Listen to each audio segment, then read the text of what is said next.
Hi, and welcome to the second show of our 2021 season, William Shakespeare's The Comedy of Errors. I'm Lori Beck. I'm the Executive Director of Roundabout Productions, and I want to thank you very much for joining us here tonight and for supporting local artists. If you like what you see, please click the donate button at the top of your YouTube page. Every little bit helps us get to the next show. Last, I want to take a moment to thank this very talented cast for all of their work and in creating this performance. I hope you all enjoy it as much as we have enjoyed putting it together for you. That's it. Enjoy the show.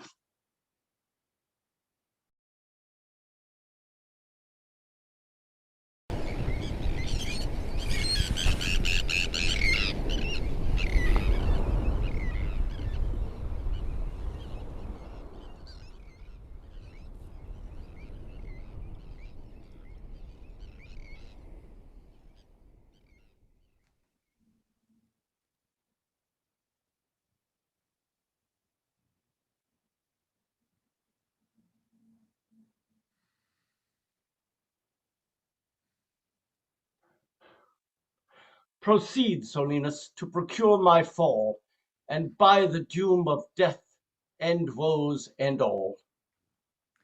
Merchant of Syracusa, plead no more. I am not partial to infringe our laws. The enmity and discord which of late sprung from the rancorous outrage of your duke to merchants, our well-dealing countrymen who, wanting guilders to redeem their lives, have sealed his rigorous statutes with their bloods, excludes all pity from our threatening looks.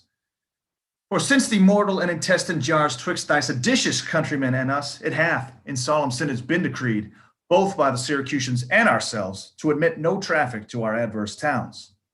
Nay, more, if any born at Ephesus be seen at Syracusan marts and fairs, again, if any Syracusan born come to the Bay of Ephesus, he dies. His goods confiscate to the Duke's dispose, unless 1,000 marks be levied to quit the penalty and ransom him. Thy substance, valued at the highest rate, cannot amount unto 100 marks. Therefore, by law, thou art condemned to die. This my comfort. When your words are done, my life ends likewise with the evening sun. Well, Syracusan, say in brief the cause why thou departest from thy native home, and for what cause thou camest to Ephesus. A heavier task could not have been imposed for me to speak my griefs unspeakable. But that the world may witness that my end was wrought by nature and not by vile offense, I'll utter what my sorrow gives me leave. In Syracuse was I born, and wed unto a woman happy, but for me.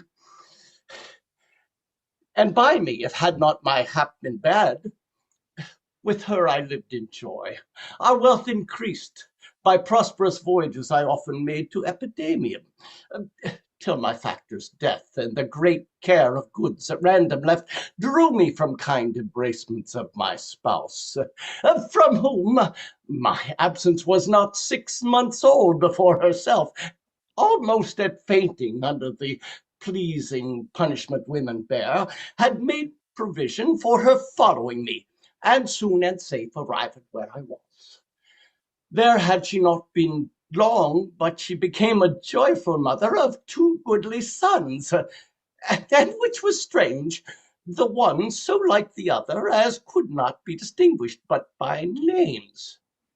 That very hour, and in the self-same inn, a mean woman was delivered of such a burden of male twins, both alike. Those, for their parents were exceeding poor, I took and brought up to attend my sons. My wife, not meanly proud of 2 such boys, made daily motions for our home return.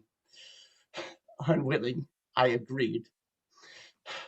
Alas, too soon we came aboard. A league from Epidamium had we sailed before the always wind-obeying deep gave any tragic instance of our harm.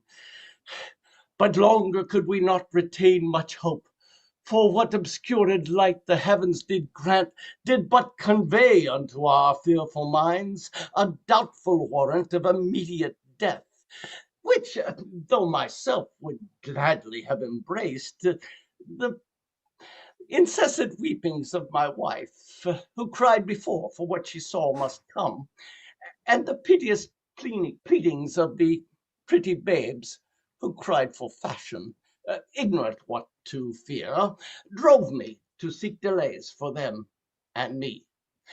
And this it was, for other means was not.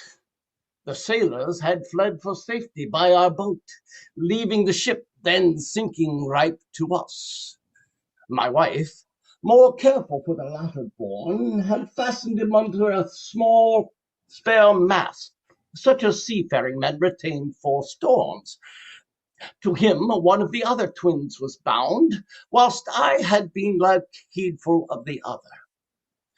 The children thus disposed, my wife and I, fixing our eyes on whom our care was fixed, fastened ourselves at either end the mast, and floating straight, obedient to the stream, was carried towards Corinth, as we thought. At length the sun, gazing upon the earth, dispersed those vapors that offended us, and by the benefit of his wished light, we discovered 2 ships from far, making amain to us. Of Corinth, that, of Epidaurus, this. Oh, but ere they came, oh, let me say no more. Gather the sequel by that went before. Hey, forward, old man. Do not break off so, for we may pity, though not pardon thee.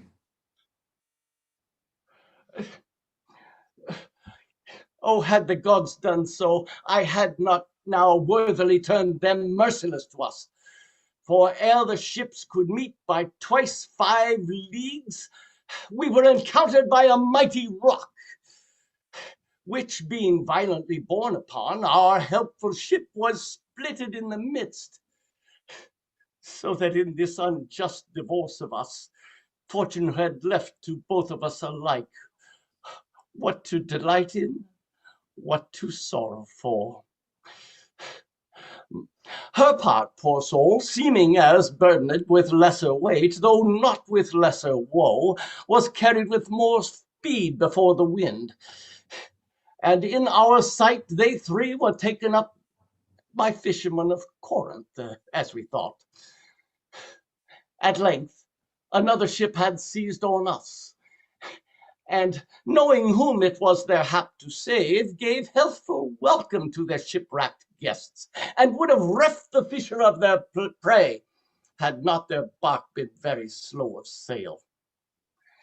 And thus homeward did they bend their course. Thus have you seen me severed from my bliss, that by misfortunes was my life prolonged, to tell sad stories of my own mishaps. And for the sake of them thou sorrowest for, do me the favor to dilate at full what hath befallen of them and thee till now. My youngest child, and yet my eldest care, at 18 years, became inquisitive after his brother, and importuned me that his attendant, so his case was like, reft a brother, yet retained his name, might bear him company, in quest of whom, while I labored of a love to see, I hazarded the loss of whom I loved.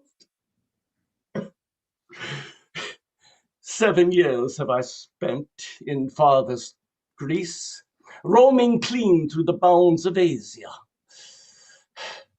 Then, coasting homeward, came to Ephesus.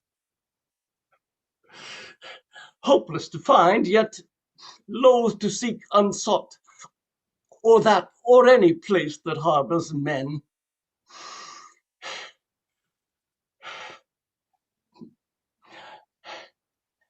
Oh, I would be happy in my timely death, could all my travels warrant me. They live. Hapless Aegeon, whom the fates have marked to bear the extremity of dire mishap. Now trust me, were it not against our laws, against my crown, my oath, my dignity, which princes would they may not disannul, my soul should sue as advocate for thee. But though thou art adjudged to the death, and past the sentence may not be recalled, but to our honor's great disparagement, yet will I favor thee in what I can. Therefore, merchant, I'll limit thee this day to seek thy life by beneficial help. Try all the friends thou hast in Ephesus. Beg thou or borrow to make up the sum and live. If no, then thou art doomed to die. Jailer, take him to thy custody. I will, my lord. Hopeless and helpless doth Aegeon wend, but to procrastinate his lifeless end.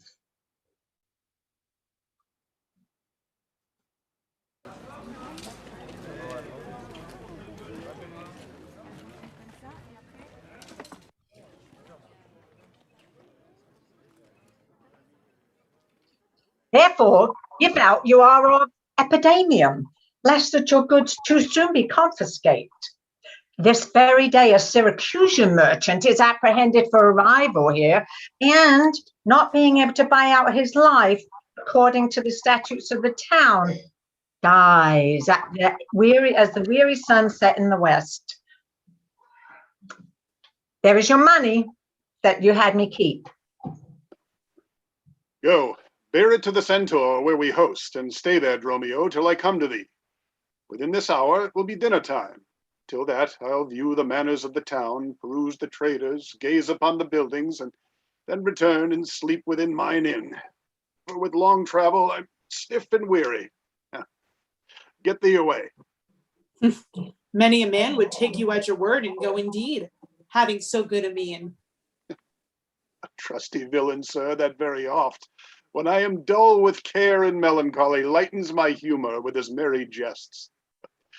What, you walk with me about the town and then go to my inn and dine with me? I am invited, sir, to certain merchants, of whom I hope to make much benefit. I crave your pardon. More soon at 5 o'clock, please you. I'll meet you upon the mart, and afterwards consort you till bedtime. My present business calls me from you now. Farewell till then. I will go lose myself and wander up and down to view the city. Sir, I commend you to your own content. He that commends me to mine own content commends me to the thing I cannot get. I to the world am like a drop of water that in the ocean seeks another drop, who falling there to find his fellow forth, unseen, inquisitive, confounds himself.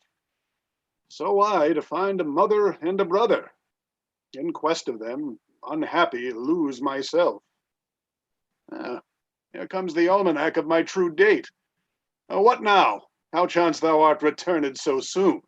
Return so soon, rather approach too late. The capon burns, the pig falls from the spit. The clock hath strucketh 12 upon the bell. My mistress made it one upon my cheek. Ow!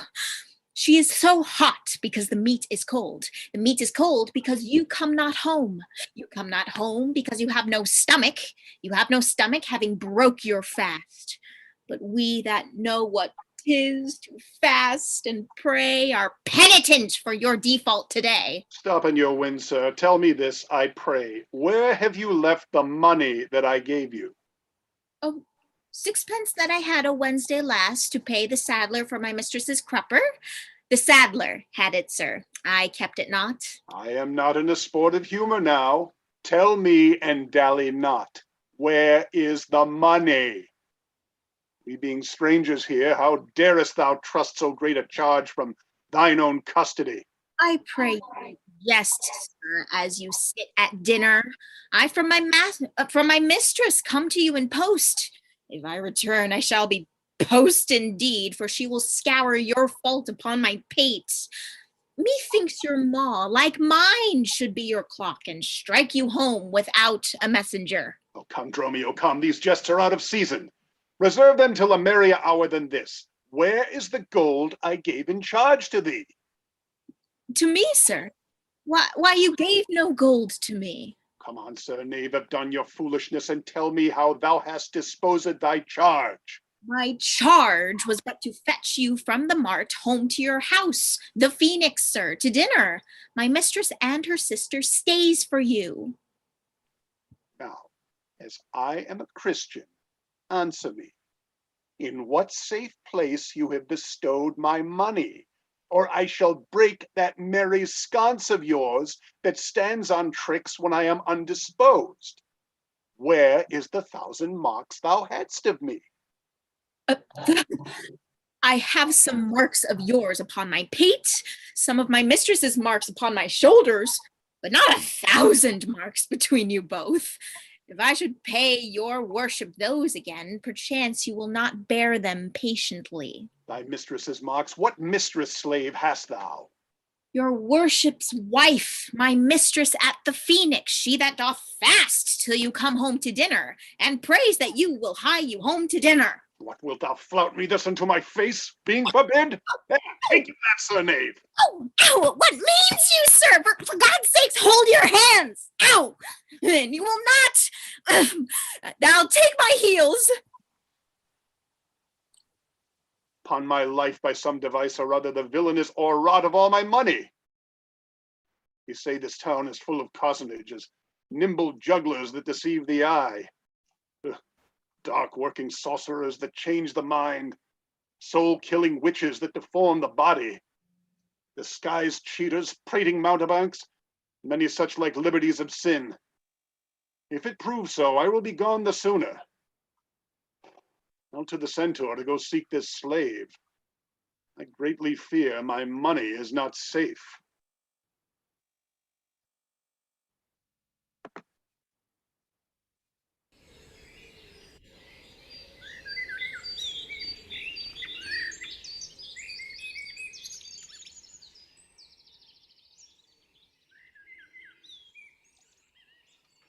Neither my slave nor my husband nor the slave returned, that in such haste I sent to seek his master. Sure, Luciana, it is 2 o'clock.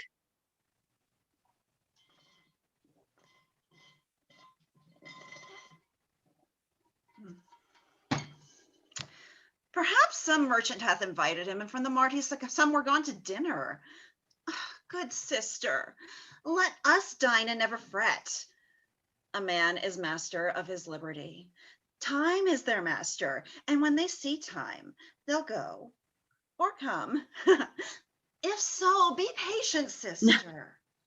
Why should their liberty than ours be more? Because their business still lies out a door. Look, when I serve him so, he takes it ill. Oh, no, he is the bridle of your will. There's none but asses will be bridled so. Why, headstrong liberty is lashed with woe. There's nothing situate under heaven's eye, but hath his bound in earth, in sea, in sky.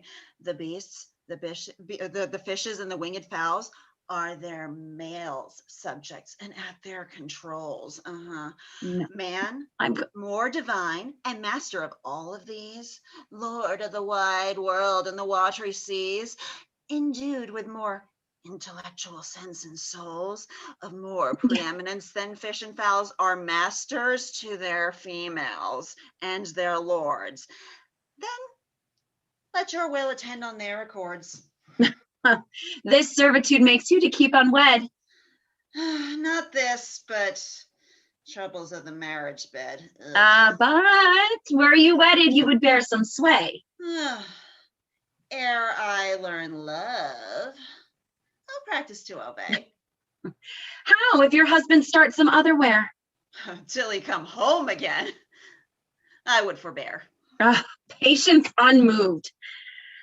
No marvel, though she pause, they can be meek that have no other cause. A wretched soul bruised with adversity, we bid be quiet when we hear it cry. But we were burdened with like weight of pain, as much or more we should ourselves complain.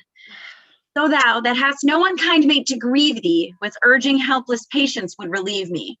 But if thou like to see like right bereft, this fool beg patience in thee will be left. Well, I will marry one day, but to try. Oh, here comes your man. How is your husband now? Say, is your tardy master now at hand? Hey, he's at 2 hands with me, and that my 2 ears can witness. Say, didst thou speak with him? Knowest thou his mind? Aye, he told his mind upon mine ear. Beshrew his hand, I scarce could understand it. Spake he so doubtfully thou couldst not feel his meaning? Nay, he struck so plainly, I could too well feel his blows, and withal so doubtfully that I could scarcely understand them. But I say, I prithee, is he coming home? It seems he hath great care to please his wife. My mistress, sure my master is horn mad. Horn mad, thou villain! I mean not cuckold mad, but sure he is stark mad. When I desired him to come home to dinner, he asked me for 1,000 marks in gold. "'Tis dinner time," quoth I. "My gold," quoth he. "Your meat doth burn," quoth I. "My gold," quoth he. "Will you come?" quoth I. "My gold," quoth he. "Where is the 1,000 marks I gave thee, villain?" "The pig," quoth I, "is burned." "My gold," quoth he. "My mistress, sir," quoth I. "Hang up thy mistress, I know not thy mistress, out on thy mistress." Quoth who? Quoth my master. Oh. "I know," quoth he, "no house, no wife, no mistress. So that my errand due unto my tongue, I thank him, I bear home upon my shoulders. For, in conclusion, he did beat me there." Go back again, thou slave, and fetch him home. "Go back again and be new beaten home. For God's sake, send some other messenger." Back, slave, or I will break thy pate across. "And he will bless that cross with other beatings. Between you, I shall have a holy head." Hence, prating peasant, fetch thy master home. "Am I so round with you, as you with me, that like a football you do spurn me thus? You spur me hence, and he will spur me hither. If I last in this service, you must case me in leather."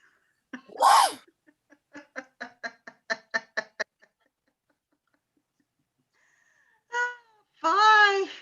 How impatience loureth in your face. His company must do his minions grace, whilst I at home starve for a merry look. Hath homely age the alluring beauty took from my poor cheek? Then he hath wasted it. Are my discourses dull? Barren my wit? If voluble and sharp discourse be marred, unkindness blunts it more than marble hard. Do their gay vestments his affections bait? Well, that's not my fault, he's master of my state. What ruins are in me that can be found by him not ruined?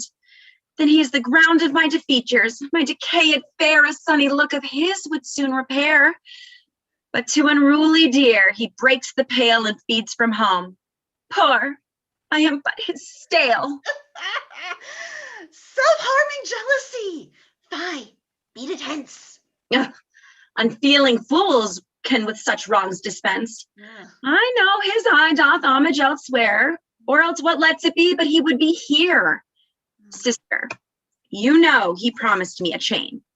With that alone, all love he would detain, so he would keep fair quarter with his bed. I see the jewel best enameled will lose his beauty. Yet the gold bides still that others touch, and often touching will wear gold. Yet no man that hath a name by falsehood and corruption doth it shame. Since my beauty cannot please his eye, I'll weep away what's left, and weeping, die. How many fond fools serve mad jealousy?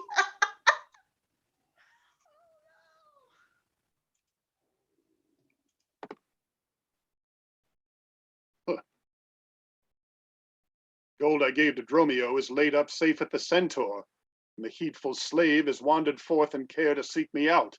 By computation and mine host's report, I could not speak with Dromio, since at first I sent him from the mart. See, here he comes. How now, sir? Is your merry humor altered? As you loved stroke, so jest with me again. You know no centaur, you receive no gold. Your mistress sent to have me home to dinner? My house was at the Phoenix? Wast thou mad, that thus so madly thou didst answer me? What answer, sir? When spake I such a word? Even now, even here, not half an hour since. I did not see you since you sent me hence home to the Centaur with the gold you gave me. Villain, thou didst deny the gold's receipt, and toldst me of a mistress and a dinner, for which I hope thou feltst I was displeased. I am glad to see you in this merry vein. Oh, what means this jest, I pray you, master? Tell me. Yea, dost thou jeer and flout me in the teeth? Thinkest thou I jest? Hold, take thou that and that. Oh, hold, sir, for God's sake. Now your jest is earnest. Upon what bargain do you give it me? Because that I familiarly sometimes do use you for my fool and chat with you, your sauciness will jest upon my love. Make a common of my serious hours. When the sun shines, let foolish gnats make sport, but creep in crannies when he hides his beams. If you will jest with me, know my aspect, and fashion your demeanor to my looks, or I will beat this method in your sconce. Sconce, call you it? So you would leave battering, I'd rather have it ahead. And you use these blows long, I must get a sconce for my head and ensconce it too, or else I shall seek my wit in my shoulders.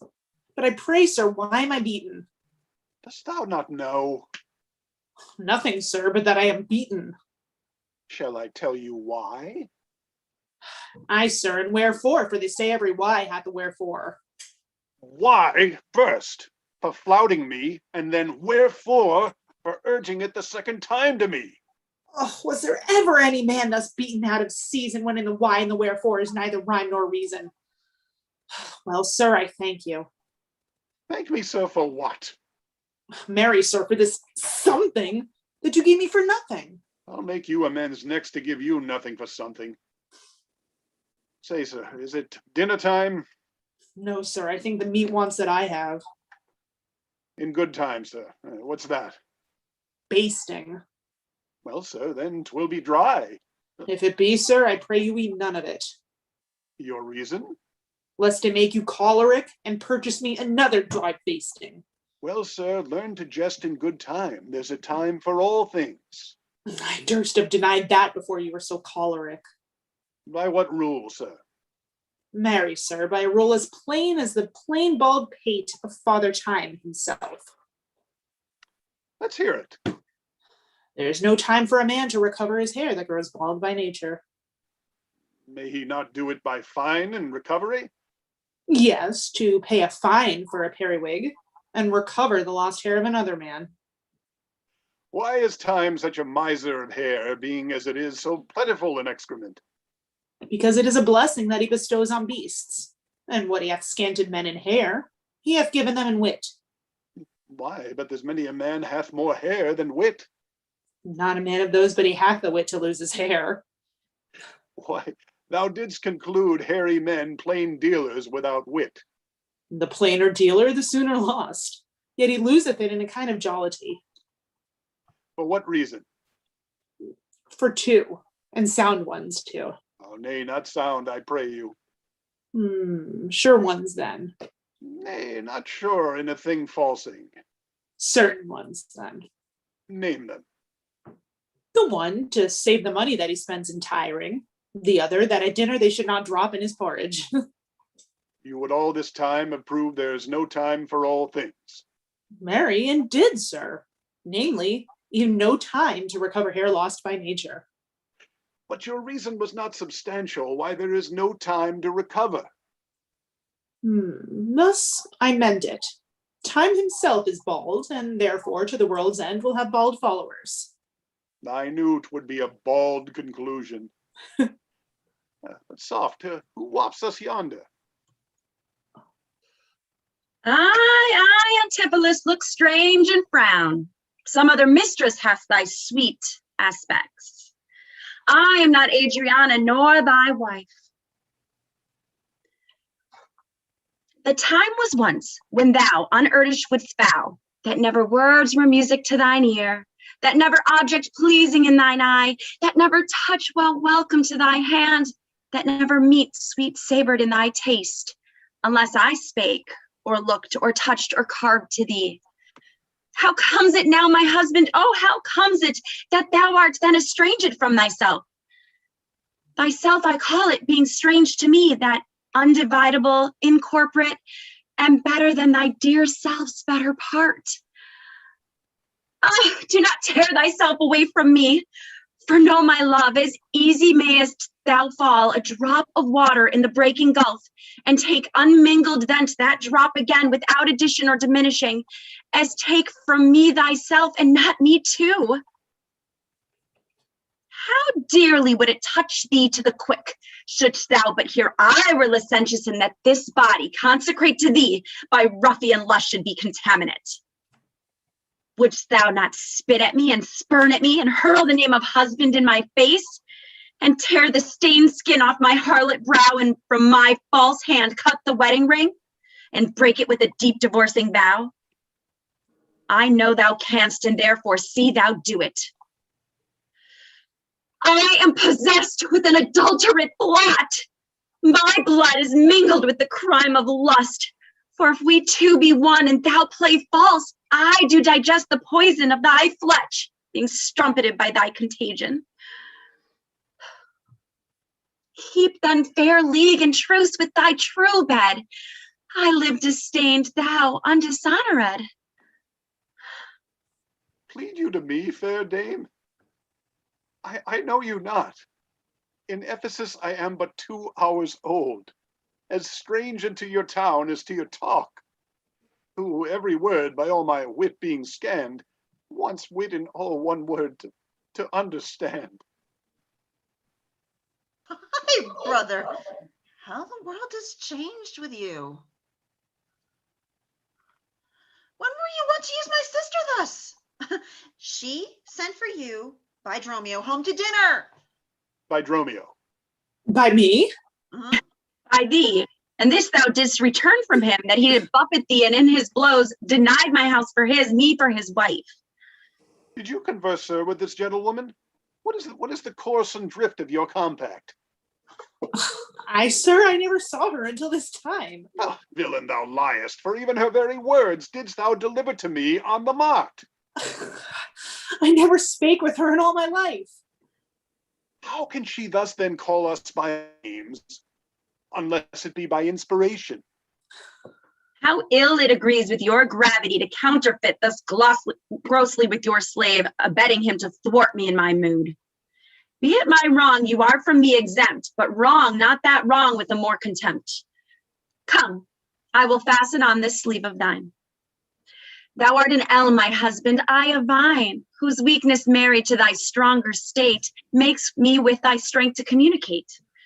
If aught possess thee from me, it is dross, usurping ivy, briar, or idle moss, who, all for want of pruning with intrusion, infect thy sap and live on thy confusion.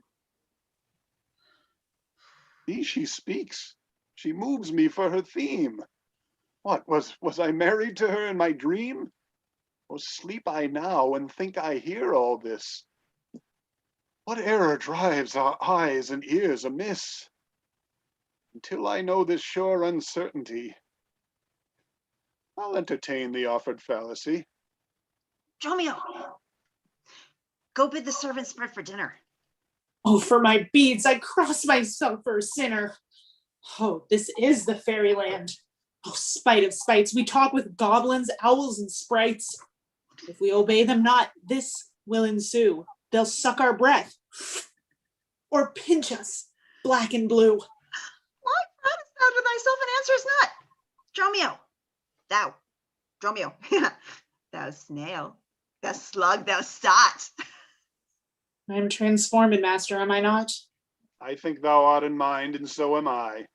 Nay, master, both in mind and in my shape. Thou hast thine own form. No, I am an ape. If thou art changed to aught, 'tis to an ass. 'Tis true. She rides me and I long for grass. 'Tis so. I am an ass.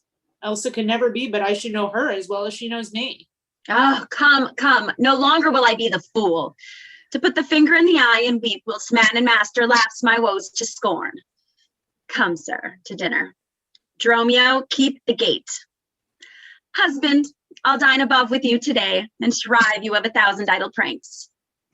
Sirrah, if any ask you for your master, say he dines forth and let no creature enter. Come, sister. Dromio, play the porter well. Am I in earth, in heaven, or in hell?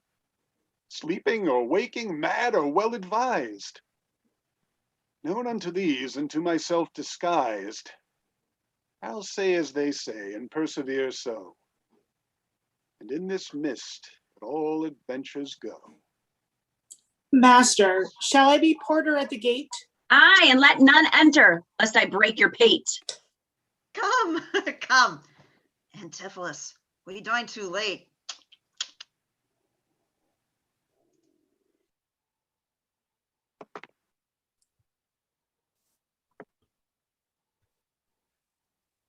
Good Signor Angelo, you must excuse us all. My wife is shrewish when I keep not hours. Say that I lingered with you at your shop to see the making of her carcanet, and that tomorrow you will bring it home. But here's a villain that would face me down. He met me on the mart, and that I beat him and charged him with 1,000 marks in gold, and that I did deny my wife and house. Thou drunkard, thou! What didst thou mean by this? Say what you will, sir, but I know what I know. That you beat me at the mart, I have your hand to show. If the skin were parchment and the blows you gave were ink, your own handwriting would tell you what I think. I think thou art an ass. Marry, so it doth appear by the wrongs I suffer and the blows I bear. I should kick being kicked, and being as that pass, you would keep from my heels and beware of an ass. Ooh. You're sad, Signor Balthazar. Pray God our cheer may answer my good will, and your good welcome here.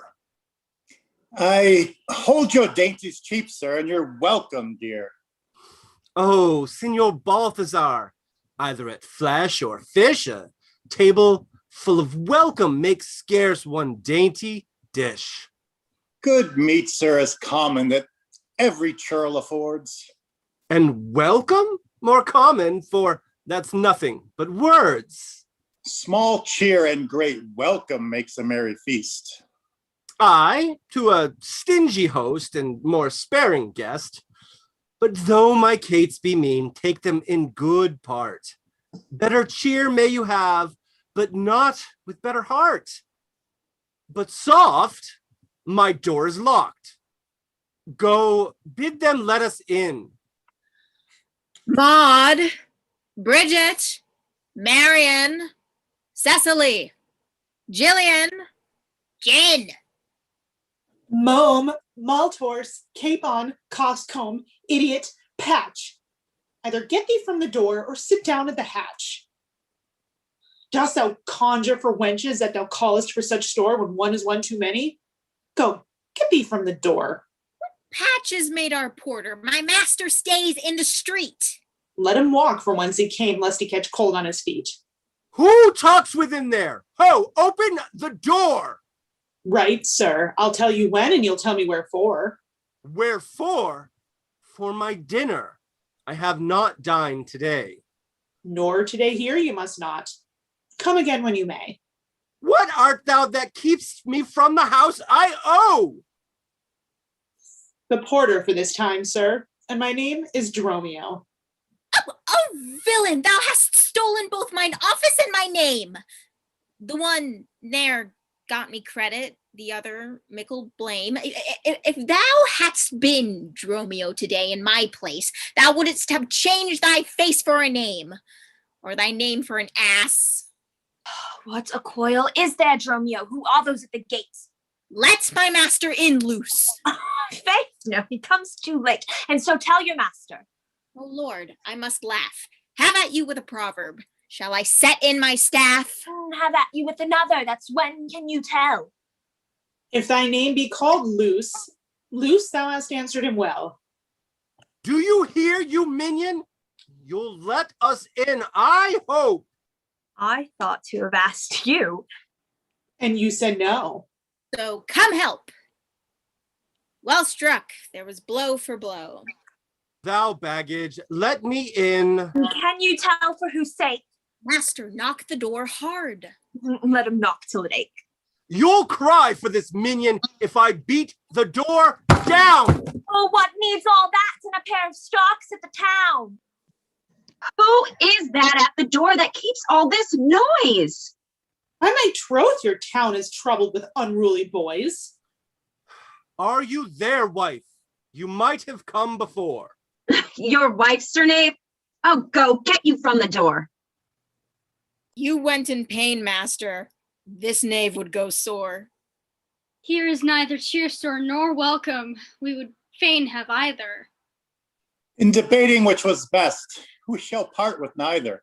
Stand at the door, master. Bid them welcome hither. There is something in the wind that we cannot get in. You would say so, master, if your garments were thin. Your cake here is warm within. You stand here in the cold. It would make a man mad as a buck to be so bought and sold. Go, fetch me something. I'll break ope the gate. Break any breaking here, and I'll break your knave's pate.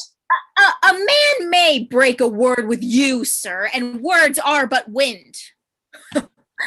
Aye, and break it in your face, so we break it not behind.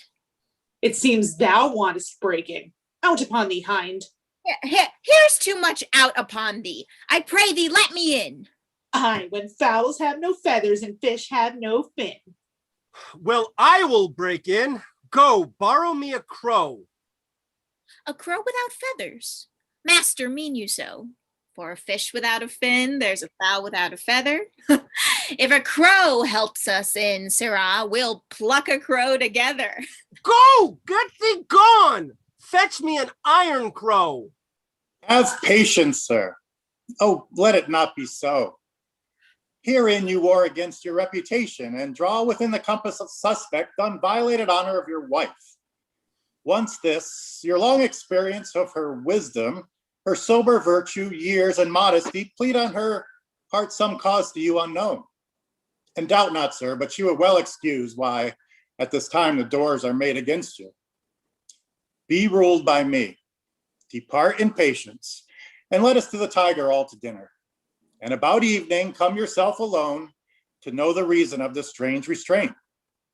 If by strong hand you offer to break in, now in the stirring passage of the day, a vulgar comment will be made of it. And that supposed by the common route against your yet ungulled estimation, that may with foul intrusion enter in and dwell upon your grave when you are dead. For slander lives upon succession, forever housed where it gets possession.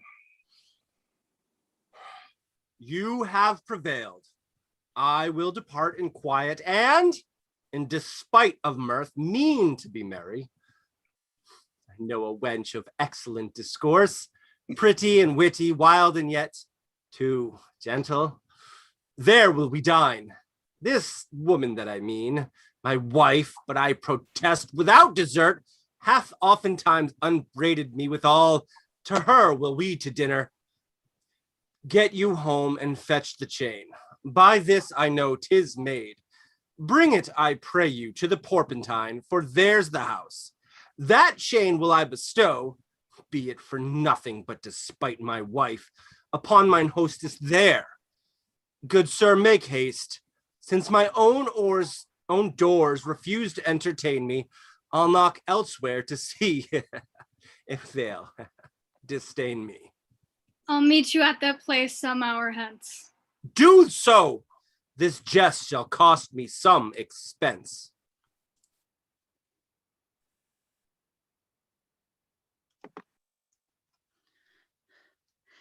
And may it be that you have quite forgot a husband's office? Shall Antipholus, even in the spring of love, thy love springs rot? Shall love in building grow so ruinous? If you did wed my sister for her wealth, then for her wealth's sake use her with more kindness. Or, if you like elsewhere, do it by stealth. Muffle your false love with some show of blindness. Let not my sister read it in your eye. Be not thy tongue thy own shame's orator. Look sweet, speak fair, become disloyalty. Apparel vice, like virtue's harbinger. Bear a fair presence, though your heart be tainted. Teach sin the carriage of a holy saint. Be secret false. What need she be acquainted? What simple thief brags of his own attaint? Huh? 'Tis double wrong to truant with your bed and let her read it in thy looks at board. Ugh. Shame hath a bastard frame, well managed. Ill deeds is doubled with an evil word. Alas, poor women, make us but believe, being compact of credit, that you love us. Though others have the arm, show us the sleeve. We in your motion turn, and you may move us. Then, gentle brother, get you in again. Comfort my sister, cheer her, call her wife. 'Tis holy sport to be a little vain when the sweet breath of flattery conquers strife. Sweet mistress, what your name is else I know not, nor by what wonder you do hit of mine. Less in your knowledge and your grace you show not, than our earth's wonder, more than earth divine.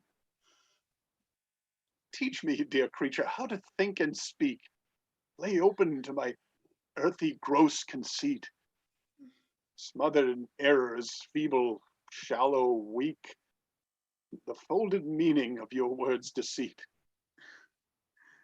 Against my soul's pure truth, why labor you to make it wander in an unknown field? Are you a god? Would you create me new? Transform me then, and to your power I'll yield. But if that I am I, then well I know, your weeping sister is no wife of mine, nor to her bed no homage do I owe. Far more to you do I decline. Train me not, sweet mermaid, with thy note, to drown me in thy sister's flood of tears. Sing, siren, for thyself, and I will dote. Spread o'er the silver waves thy golden hairs, and as a bed I'll take them and there lie. And in that glorious supposition think, he gains by death that hath such means to die. Let love, being light, be drowned if she sink.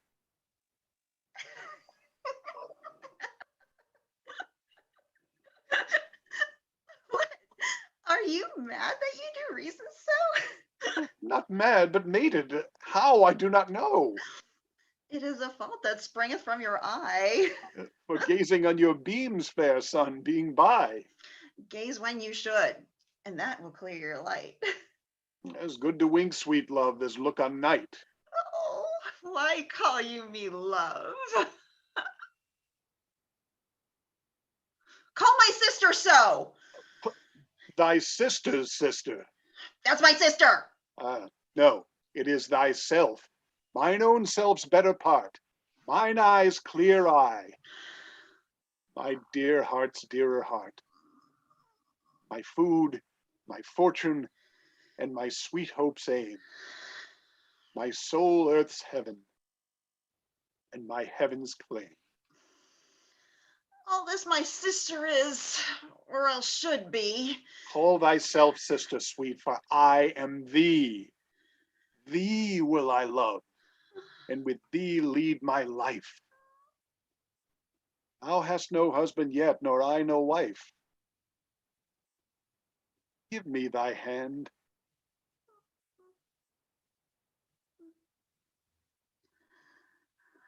Oh, soft, sir. Hold you still. I'll fetch my sister to go get her goodwill. Oh. How now, Dromio? Where runst thou so fast? Do you know me, sir? Am I Dromio? Am I your man? Am I myself? Thou art Dromio, thou art my man, thou art thyself. No, I am an ass. I'm a woman's man, and besides myself. What woman's man, and how besides thyself? Marry, sir, besides myself, I am due to a woman. One that claims me, one that haunts me, one that will have me. What claim lays she to thee? Marry, sir, such claim as you would lay to your horse. And she would have me as a beast. Not that I, being a beast, she would have me, but that she, being a very beastly creature, lays claim to me. What is she? A very reverend body, such a one as a man may not speak of without he say, Sir Reverence. I have but lean luck in the match, and yet she is a wondrous fat marriage. How dost thou mean a fat marriage? Marry, sir, she's a kitchen wench and all grease. And I know not what use to put her to, but to make a lamp of her and run from her by her own light. I warrant her rags and the tallow in them will burn a pole in winter. If she lives till doomsday, she'll burn a week longer than the whole world. What complexion is she of?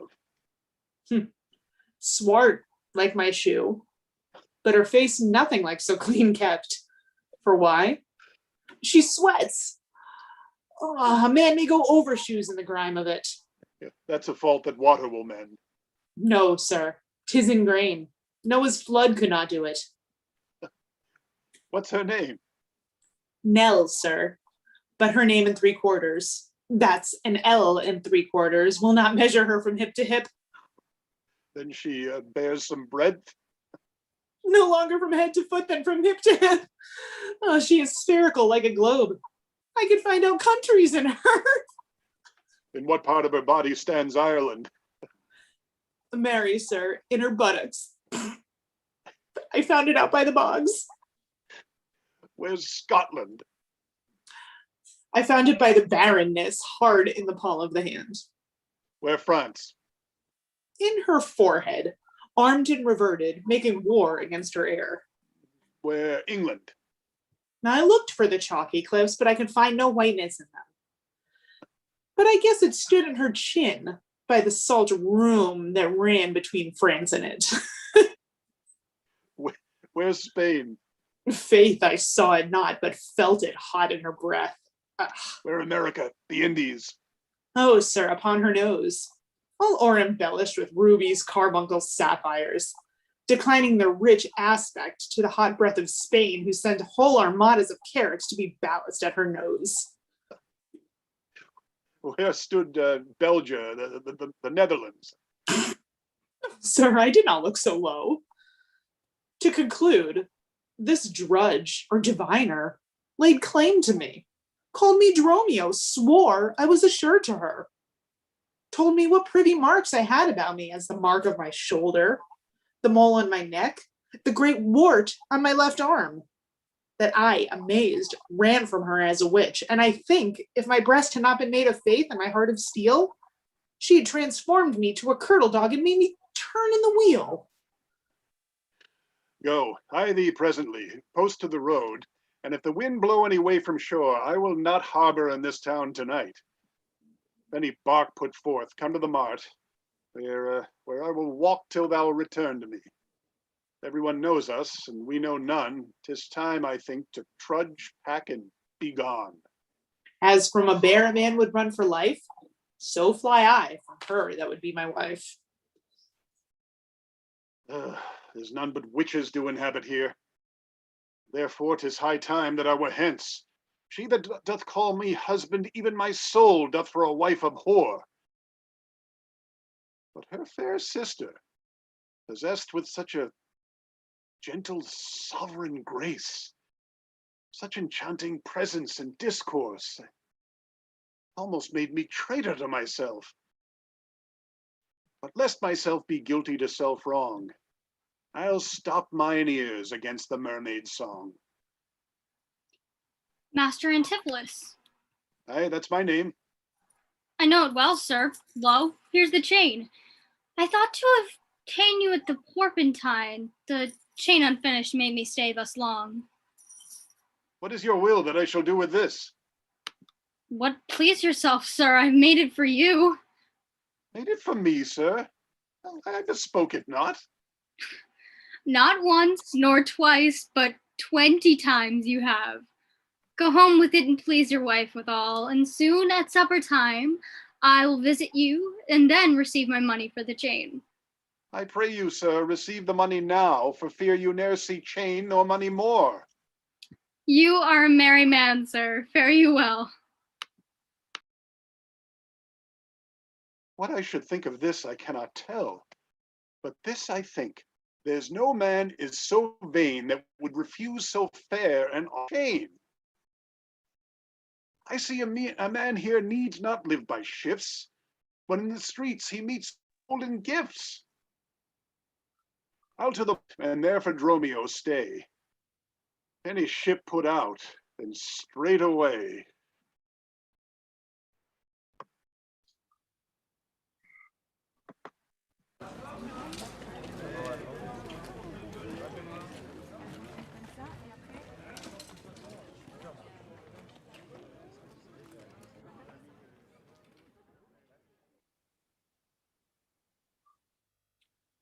You've known since Pentecost the sum is due, and since I have not much importuned you, nor now had I not, but that I am bound to Persia and want guilders for my voyage. Therefore, make present satisfaction, or I will attach you by this officer. Even just the sum that I do owe to you is growing to me by Antipholus. And in the instant that I met with you, he had of me a chain. At 5 o'clock I shall receive the money for the same. Please if you walk with me down to his house. I will discharge my bond and thank you too. That labor you may save. See where he comes. While I go to the goldsmith's house, go thou and buy a rope's end. That will I bestow among my wife and her confederates for locking me out of my doors by day. But soft, I see the goldsmith. Get thee gone. Buy thou a rope and bring it home to me. I buy £1,000 a year. I buy a rope. A man as well hulp up the trust to you. I promised your presence and the chain, but neither chain nor goldsmith came to me. Belike you thought our love would last too long if it were chained together, and therefore came not. Saving your merry humor, here's the note. how much your chain weighs to the utmost carat, the fineness of the gold, and chargeable fashion, which doth amount to 3 odd ducats more than I stand indebted to this gentleman. I pray you, see him presently discharged, for he is bound to sea and stays but for it. I am not furnished with the present money. Besides, I have some business in the town. Good signor, take the stranger to my house, and with you take the chain, and bid my wife disperse the sum on the receipt thereof. Perchance I will not be there as soon as you. Then you will bring the chain to her yourself. No, bear it with you, lest I come not time enough. Well, sir, I will. Have you the chain about you? And if I have not, sir, I hope you have, or else you may return without your money. Nay, come, I pray you, sir, give me the chain. Both wind and tide stays for this gentleman, and I to blame if held him here too long. Good Lord! You use this dalliance to excuse your breach of promise to the porpentine? I should have chid you for not bringing it, but like a shrew, you first begin to brawl. The hour steals on. I pray you, sir, dispatch. You hear how he importunes me? The chain. Why, give it to my wife and fetch your money. Come, come. You know I gave it you even now. Either send the chain or send by me some token. Fine. Now you run this humor out of breath. Come, where's the chain? I pray you, let me see it. My business cannot brook this dalliance. Good sir, say will you'll answer me or no. If not, I will lead him to the officer. I answer you? What should I answer you? The money that you owe me for the chain. I owe you none till I receive the chain. You know I gave it you half an hour since. You gave me none. You wrong me much to say so. You wrong me more, sir, in denying it. Consider how it stands upon my credit. Well, officer, arrest him at my suit. I do, and charge you in the Duke's name to obey me. This touches me in reputation. Either consent to pay the sum for me, or I attach you by this officer. Consent to pay thee that I never had? Arrest me, foolish fellow, if thou darest. Here is thy fee. Arrest him, officer. I would not spare my brother in this case if he should scorn me so apparently. I do arrest you, sir. You hear the suit. I do obey thee till I give thee bail. But, sirrah, you shall buy this sport as dear as all the metal in your shop will answer. Sir, I will have law in Ephesus. To your notorious shame, I doubt it not. Master, there's a bark of epidemium that stays but till her owner comes aboard, and then, sir, she bears away. Our fraughtage, sir, I have conveyed aboard, and I have bought the oil, the balsamum, and aquavitae. The ship is in her trim, the merry wind blows fair from land. They stay for naught at all but for their owner, master, and yourself. How now? A madman? Why, thou peevish sheep, what ship of epidemium stays for me? A ship you sent me to hire waftage. Thou drunken slave, I sent thee for a rope and told thee to what purpose and what end. You sent me for a rope's end as soon. You sent me to the bay, sir, for a bark. I will not debate this matter at more leisure, and teach your ears to list me with more heed.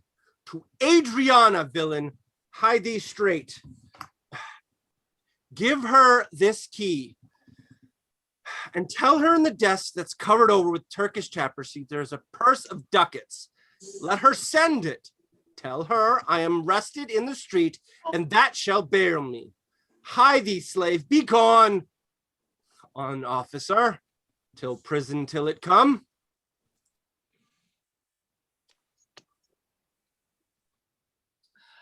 Oh, to Adriana. Oh, that is where we dined, where Dowsabel did claim me for her husband.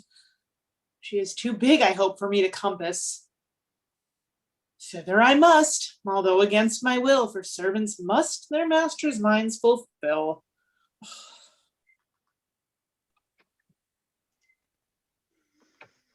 Luciana, did he tempt thee so? Mightst thou perceive austerely in his eye that he did plead in earnest, yea or no? Looked he or red or pale or sad or merrily? What observation madest thou in this case of his heart's meteors tilting in his face? First, he denied you had him in no right. He meant he did me none, the more my spite. Then swore he that he was a stranger here. And true he swore, though yet forsworn he were. Then I pleaded for you. And what said he? That love I begged for you, he begged of me. With what persuasion did he tempt thy love? With words that in an honest suit might move. First he did praise my beauty, then my speech. Didst speak him fair? Patience, I beseech. I cannot, nor I will not hold me still. My tongue, though not my heart, shall have his will. He is deformed, crooked, old, and sere, ill-faced, worse-bodied, shapeless everywhere, vicious, ungentle, foolish, blunt, unkind, stigmatical in making, worse in mind. Then of such a one. No evil lost is wailed when it is gone. Oh, but I think him better than I say, and yet would hear in others' eyes were worse. Far from her nest, the lapwing cries away. My heart prays for him, though my tongue do curse. Here. Go, the desk, the purse.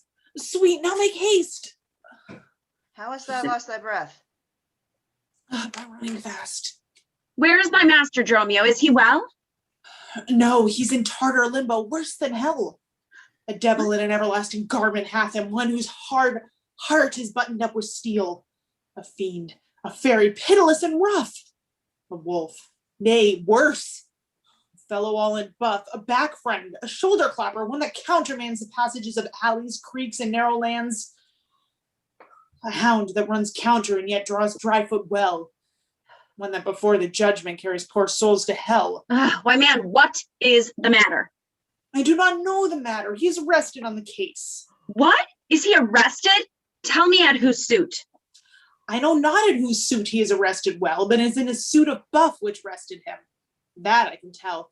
Will you send him, mistress, redemption, the money in his desk? Go, fetch it, sister. Oh. This I wonder at, that he unknown to me should be in debt. Tell me, was he arrested on a band? No, not on a band, but on a stronger thing, a chain. A chain. Do you not hear it ring? What, the chain? No, the bell. Oh, 'tis time that I were gone. It was 2 ere I left him, and now the clock strikes 1. Oh. The hours come back? That did I never hear. Oh, yes. If any hour meet a sergeant, he turns back for very fear. As if time were in debt. How fondly dost thou reason? Time is a very bankrupt and owes more than he's worth to season. Nay, he's a thief, too. Have you not heard men say that time comes stealing on by night and day? If he be in debt and theft and a sergeant in the way, hath he not reason to turn back an hour and a day? Go, Dromio, there's the money. Bear it straight and bring thy master home immediately. Come, sister. I am pressed down with conceit. Conceit. My comfort and my injury.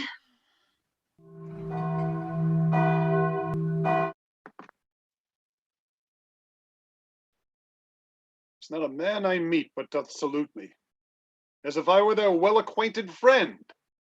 And everyone doth call me by my name. Some tender money to me, some invite me, some other give me thanks for kindnesses, some offer me commodities to buy. Even now a tailor called me in his shop and showed me silks that he had bought for me, and therewithal took measure of my body. Sure, these are but imaginary wiles, and Lapland sorcerers inhabit here. Master, here's the gold you sent me for. What, have you got the picture of old Adam new apparelled? What gold is this? What Adam dost thou mean? Not that Adam that kept the paradise, but that Adam that keeps the prison. He that goes in the calfskin that was killed for the prodigal. He that came behind you, sir, like an evil angel, and bid you forsake your liberty. I understand thee not. No, why, 'tis a plain case. He that went like a bass viol in a case of leather. The man, sir, that when gentlemen are tired, gives them a sob and rests them. He, sir, that takes pity on decayed men and gives them suits of durance. He that sets up his rest to do more exploits with his mace than a Morris pike. What thou meanst an officer? Aye, sir, the sergeant of the band, he that brings any man to answer it that breaks his band. One that thinks a man always going to bed and says, God give you good rest. Well, sir, there rest in your foolery. Is there any ships put forth tonight? May we be gone? Why, sir, I brought you word an hour since that the bark expedition put forth tonight. And then were you hindered by the sergeant to tarry for the hoy delay. Here are the angels that you sent for to deliver you. Fellow is distract, and so am I. And here we wander in illusions. Some blessed power deliver us from hence. Well met, Master Antipholus. Oh, I see, sir, you have the goldsmith now. Is that the chain you promised me today? Satan avoid, I charge thee, tempt me not. Master, is this Mistress Satan? It is the devil. Nay, she is worse. She's the devil's dam, and here she comes in the habit of a light wench. And thereof comes that the wenches say, God damn me. That's as much to say, God make me a light wench. It is written, they appear to men like angels of light. Light is an effect of fire, and fire will burn. Ergo, light wenches will burn. Come not near her. You're man and you are marvelous, merry sir. Will you go with me? We'll mend our dinner here. Master, if you do, expect spoon meat, or bespeak a long spoon. Why, Dromio? Marry, he must have a long spoon that must eat with the devil. Oh, avoid then, fiend. What tellst thou me of supping? Thou art as you are all, a sorceress. I conjure thee to leave me and be gone. Give me the ring you had of mine at dinner, or for my diamond, the chain you promised, and I'll be gone, sir, and not trouble you. Some devils ask but the paring of one's nail, a rush, a hair, a drop of blood, a pin, a nut, a cherry stone. But she, who more covetous, would have a chain. Master, be wise. And if you give it her, the devil will shake her chain and fright us with it. I pray you, sir, my ring or else the chain. I hope you do not mean to cheat me so. Avaunt thy witch. Come, Dromio, let us go. Fly pride, says the peacock. Mistress, that you know.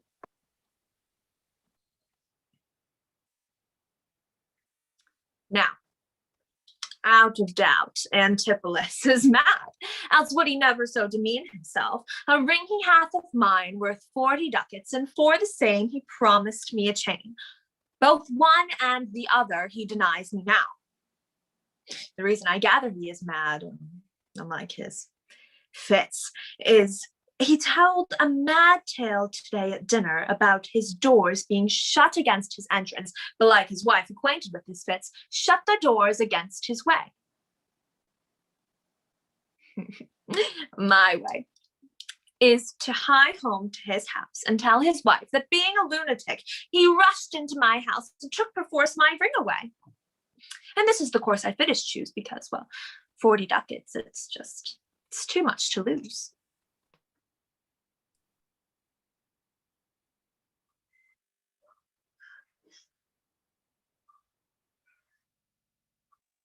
Fear me not, man.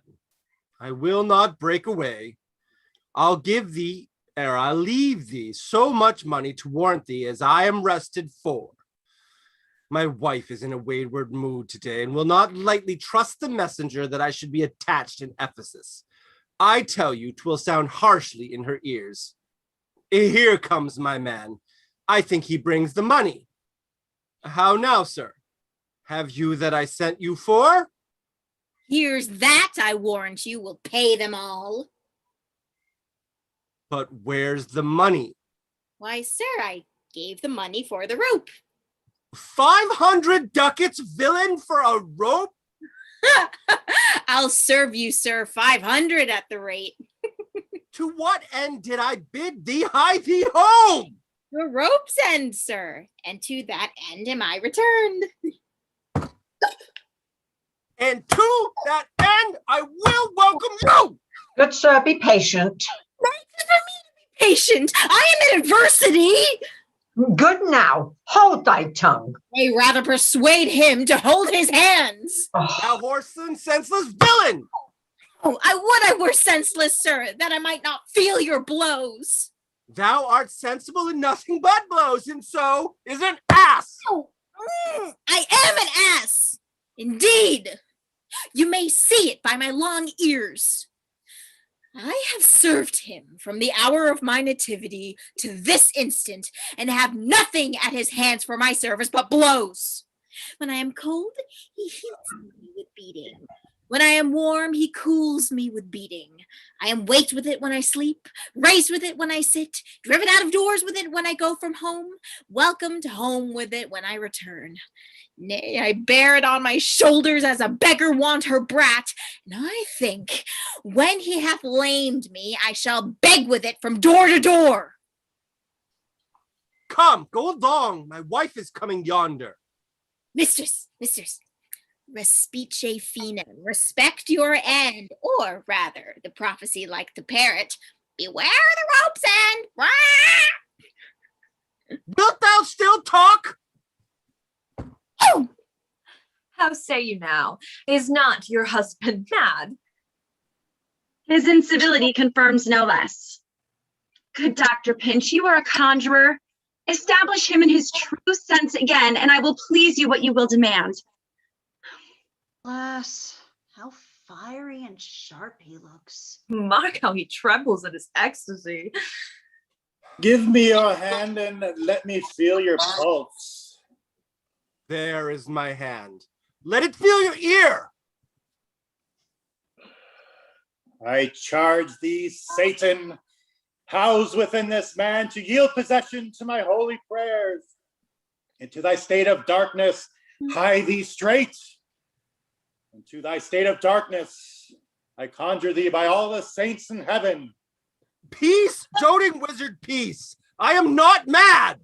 Oh, that wert not, poor distressed soul. You minion, you.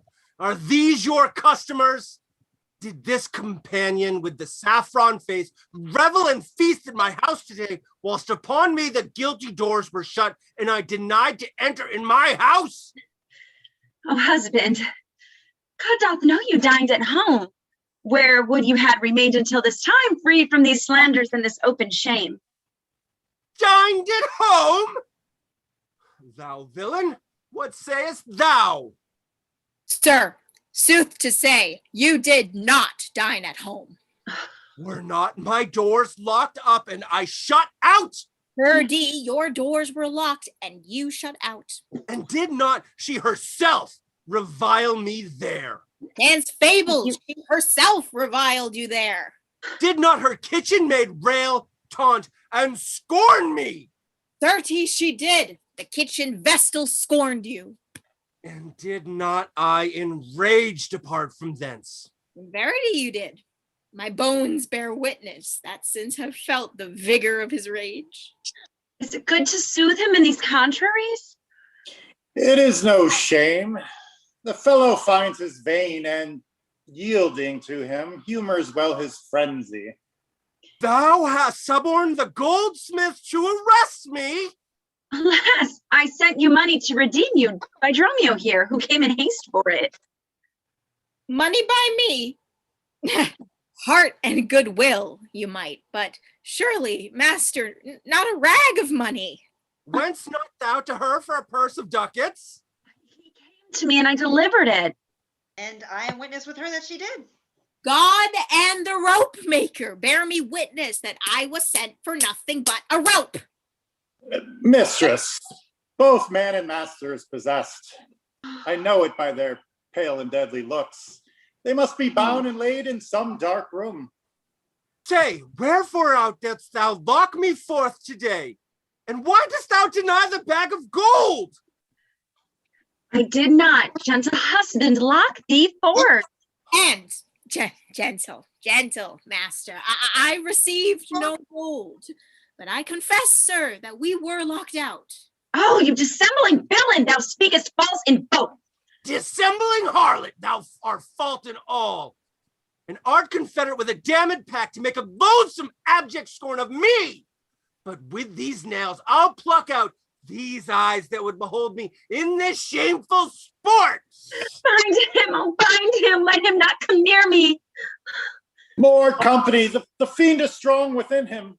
Ay me, a poor man, how pale and wan he looks. What? You murder me?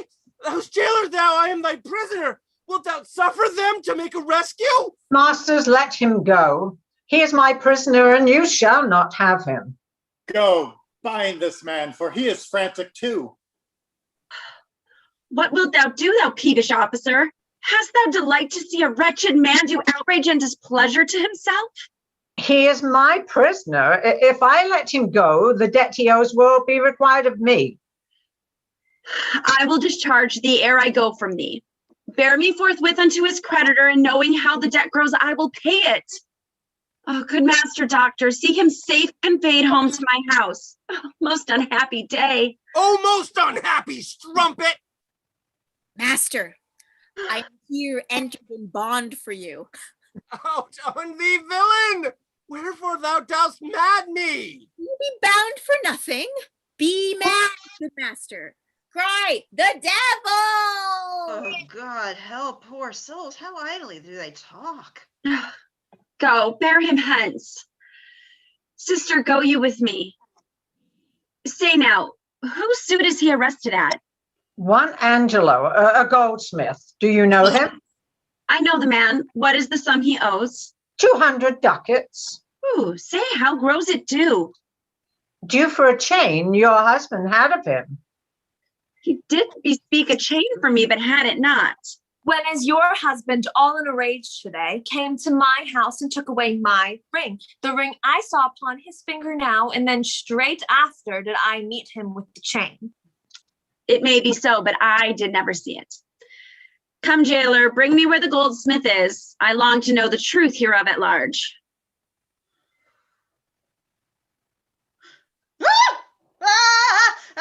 God for thy mercy, they're loose again. Oh, away, they'll kill us. Let's call more help to have them bound again.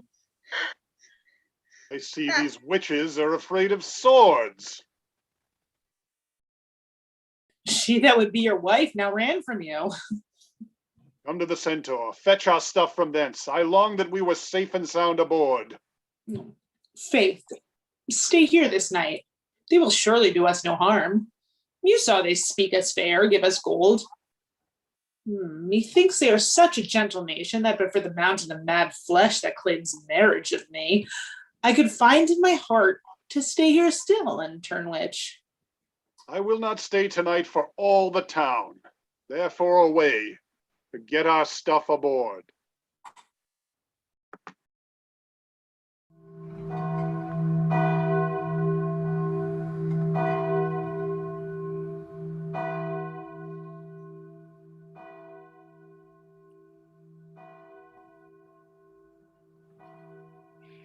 I'm sorry, sir, that I have hindered you, but I protest he had the chain of me, though most dishonestly he doth deny it. How is the man esteemed here in the city? A very reverend reputation, sir, of credit infinite, highly beloved, second to none that lives here in the city. His word might bear my wealth at any time. Speak softly. Yonders, I think he walks. 'Tis so. And that self-chain about his neck which he forswore most monstrously to have. Good sir, draw near to me, I'll speak to him. Signor Antipholus, I wonder much that you would put me to this shame and trouble, and not without some scandal to yourself, with circumstance and oath so to deny this chain which now you wear so openly. Besides the charge, the shame, imprisonment, you have done wrong to this my honest friend, who, but for staying on our controversy, has hoisted sail and put to sea today. This chain you had of me, can you deny it? I think I had. I never did deny it. Yes, that you did, sir, and you forswore it too. Who heard me to deny it or forswear it? These ears of mine, thou know'st it hear thee. Fie on thee, you wretch! 'Tis pity that thou livest to walk where any honest men resort. Thou art a villain to impeach me thus. I'll prove mine honor and mine honesty against thee presently, if thou darest stand. Oh, I do dare, and I do defy thee for a villain.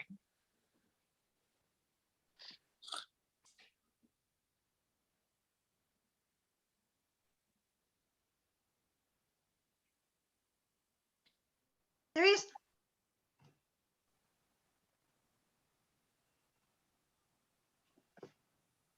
Hold, hurt him not. For God's sake, he is mad. Some, get within him. Take his sword away. Bind Romeo too and bear them to my house. Run, master, run! For God's sake, take a house!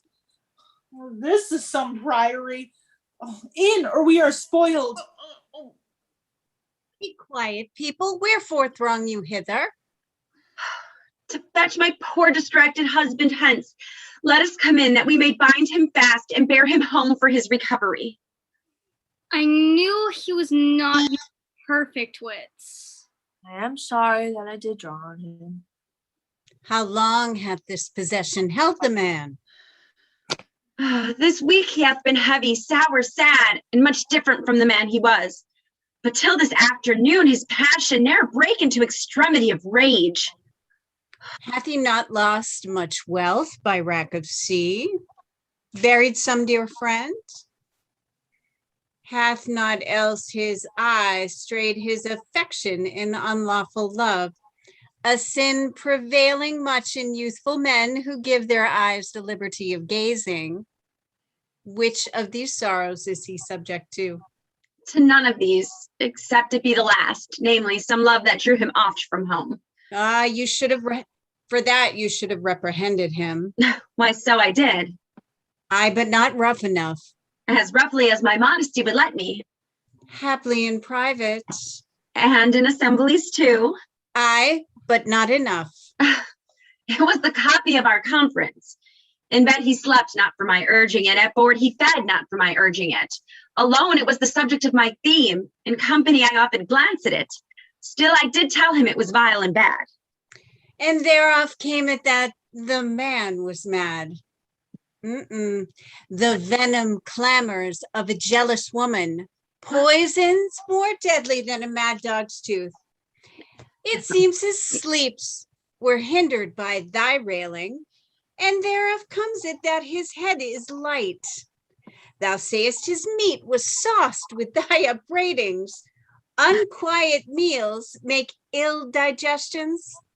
Thereof the raging fire of fever bred, and what's a fever but a fit of madness?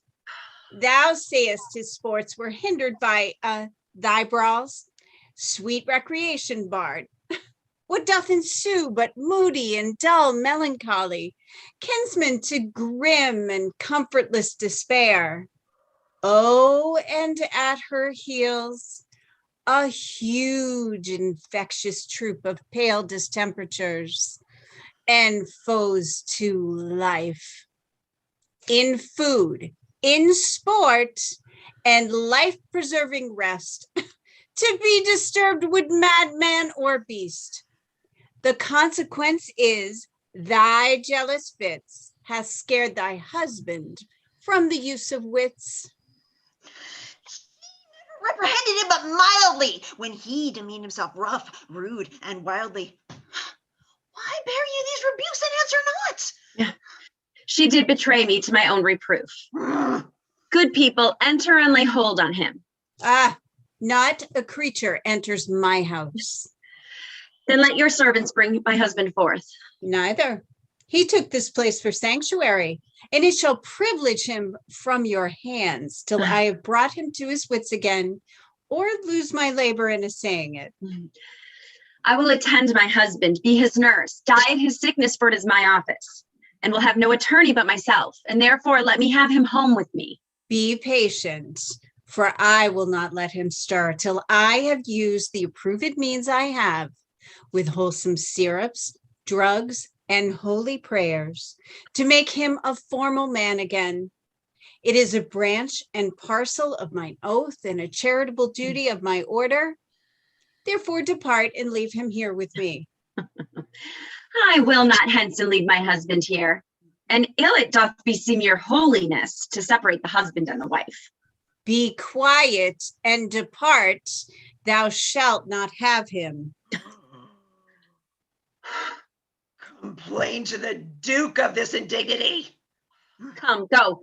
I will fall prostrate at his feet and never rise until my tears and prayers have won his grace to come in person hither and take perforce my husband from the abbess. By this, I think the dial points at 5. Anon, I'm sure the Duke himself will come this way to the melancholy vale, the place of death and sorry execution, behind the ditches of this abbey here. Upon what cause? To see a reverend Syracusan against the laws of his town, executed, beheaded publicly for his defense. See where they come. We will be his death. Oh, kneel to the Duke before he pass the abbey. Yet once again, proclaim it publicly. If any friend will pay the sum for him, he shall not die. So much we tender him. Justice, most sacred Duke, against the abbess. She is a virtuous and a reverend lady.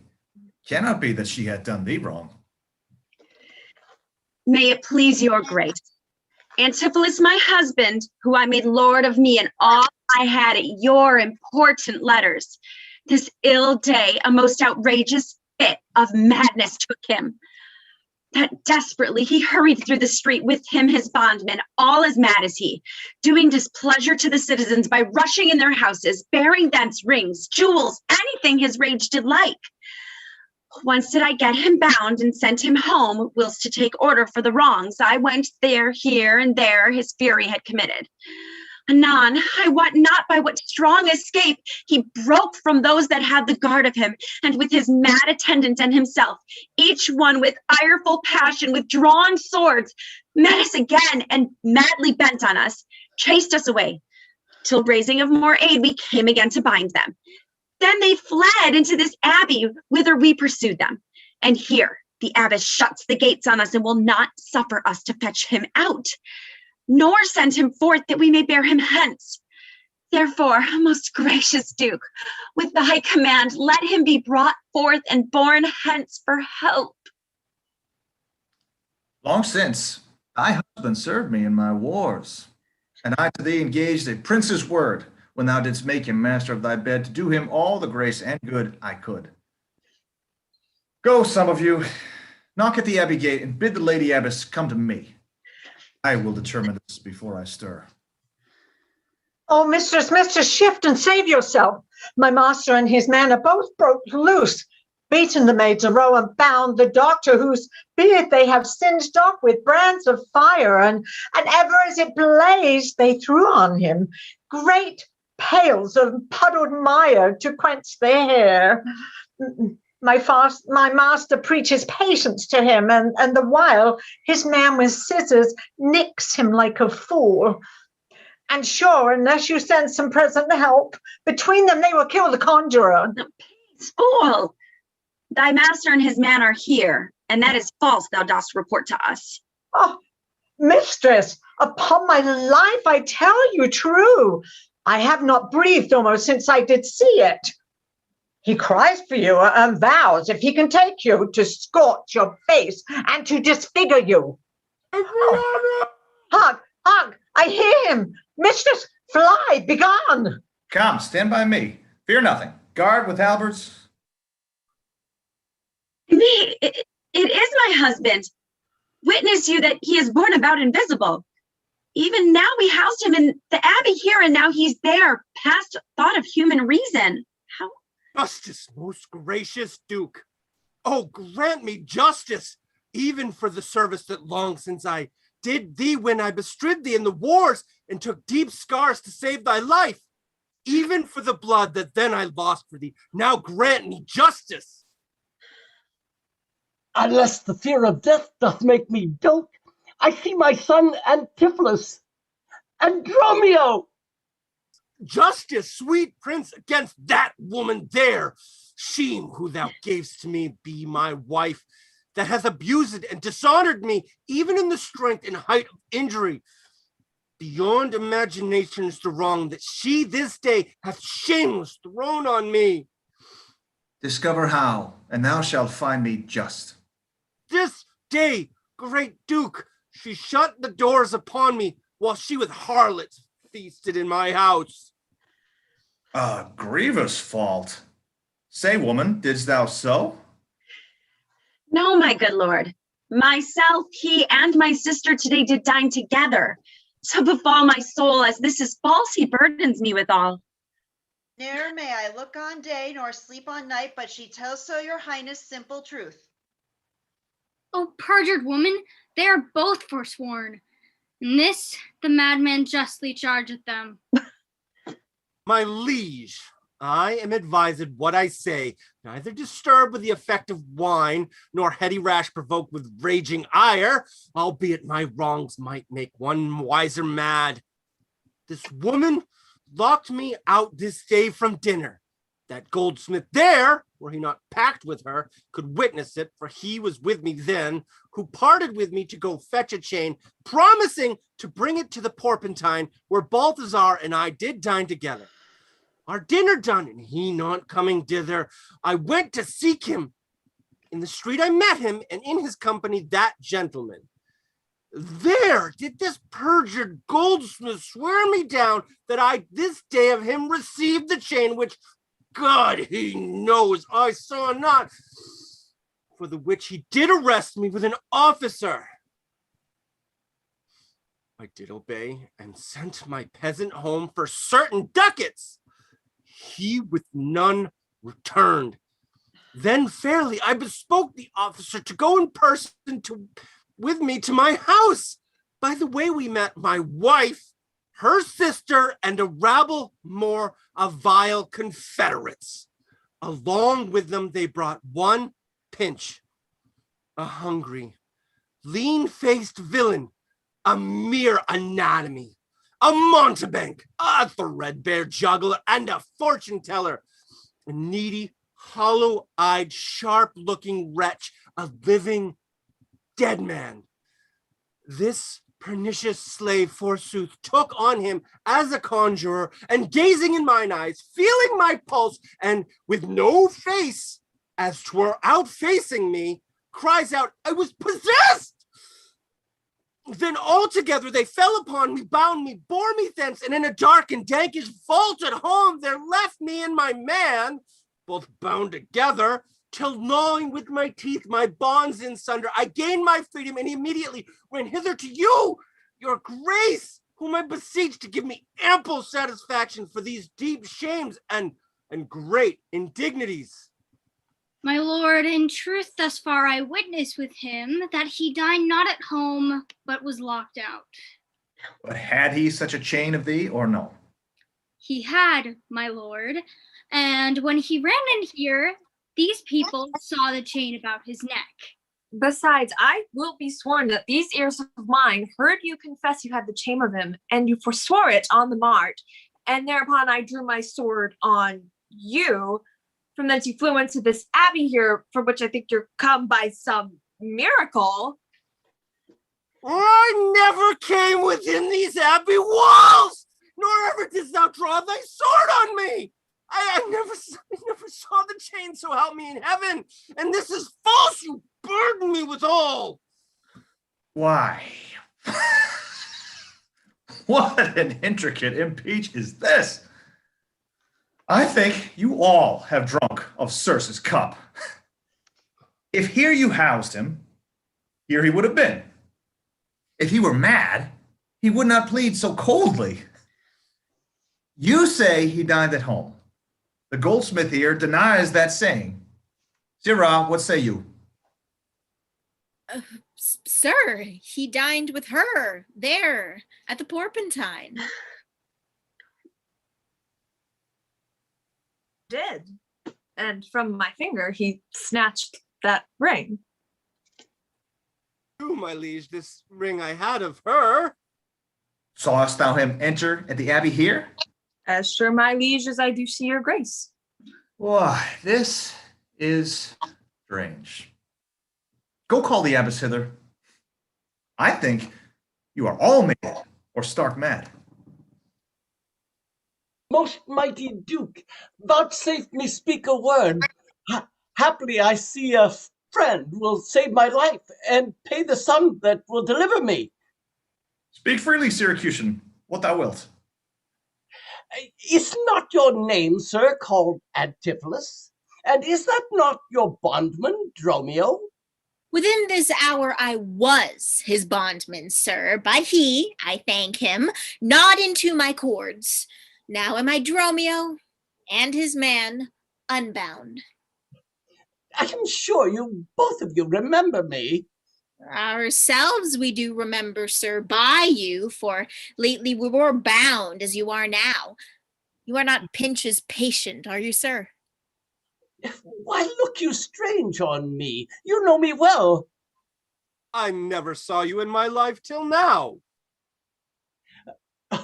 Oh, grief hath changed me since you saw me last, and careful hours with time's deformed hand hath written strange defeatures in my face.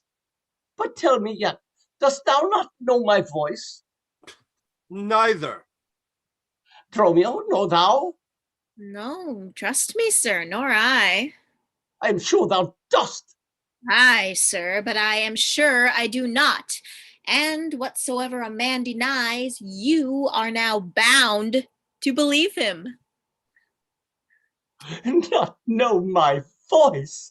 Oh, time's extremity!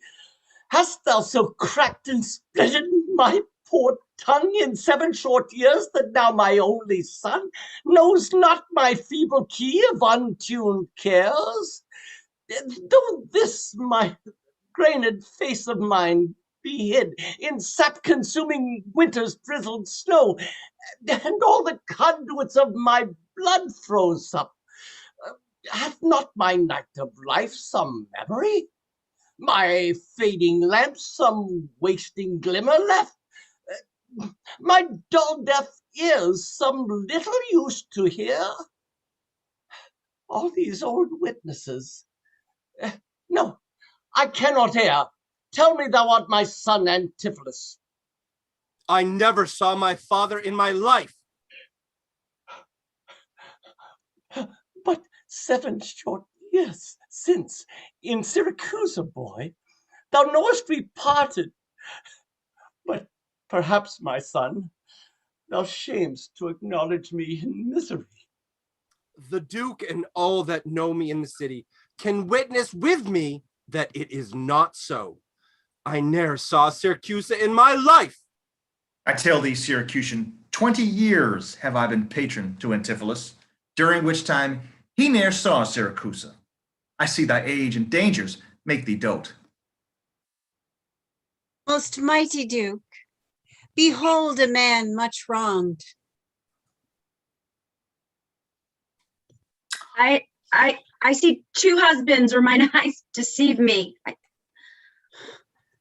One of these men is genius to the other. And so of these, which is the natural man and which the spirit? Who deciphers them? I, sir, am Dromio. Command him away. I, sir, am Dromio. Pray let me stay. Gian, art thou not, or else his ghost? Oh, my old master. Who hath bound him here? Whoever bound him, I will loose his bonds and gain a husband by his liberty. Speak, old Aegeon. If thou beatst the man that hadst a wife, once called Amelia, that bore thee at a burden 2 fair sons. Oh, if thou beatst the same Aegeon, speak. And speak unto that same Amelia. Why, Here begins his morning story, right? These two Antipholuses, these two so like, and these two Dromios, one in semblance. Besides her urging of her rack at sea, these are the parents to these children, which accidentally are met together.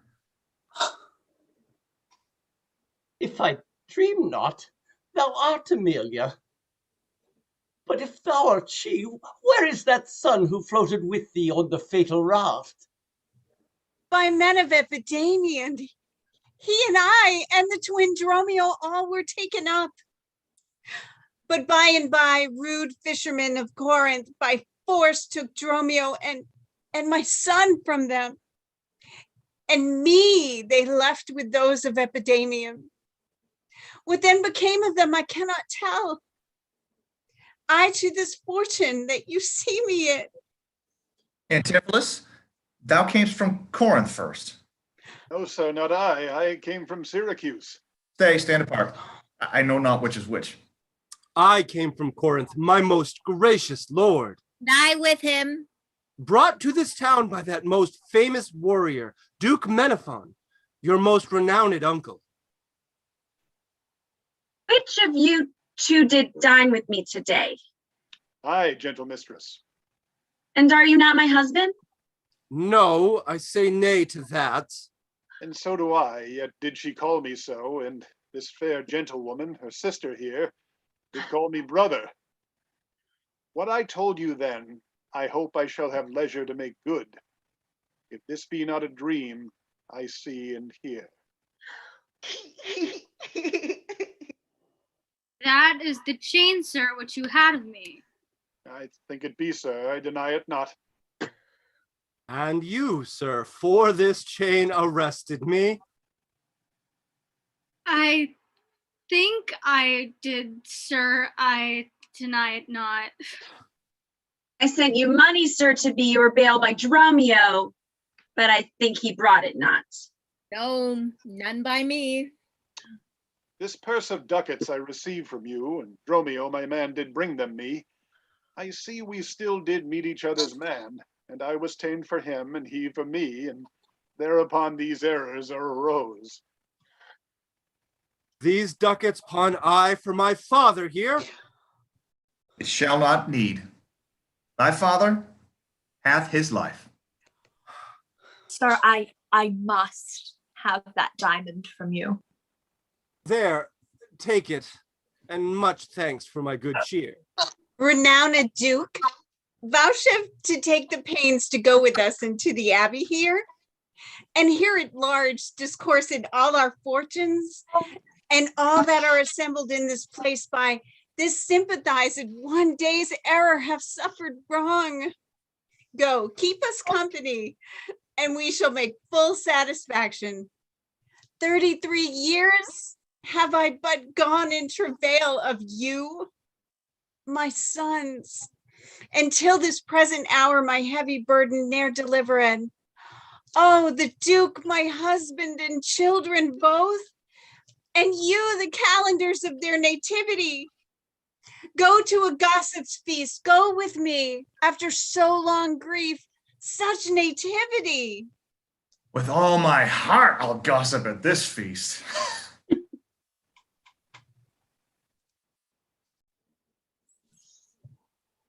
Master, shall I fetch your stuff from shipboard? Dromio, what stuff of mine hast thou embarked? Your goods that lay at host, sir, in the Centaur. He speaks to me. I am your master, Dromio. Come, go with us. We'll look to that anon. Embrace thy brother there. Rejoice with him. There is a fat friend at your master's house that kitchened me for you today at dinner. She shall now be my sister, not my wife. Methinks you are my glass and not my brother. I see by you I am a sweet-faced youth. Will you walk in to see their gossiping? Not I, sir. You are my elder. Oh, that's a question. How shall we try it? We'll draw cuts for the senior. Until then, lead thou first. Nay then, thus. We came into the world like brother and brother. And now let's go hand in hand, not one before another.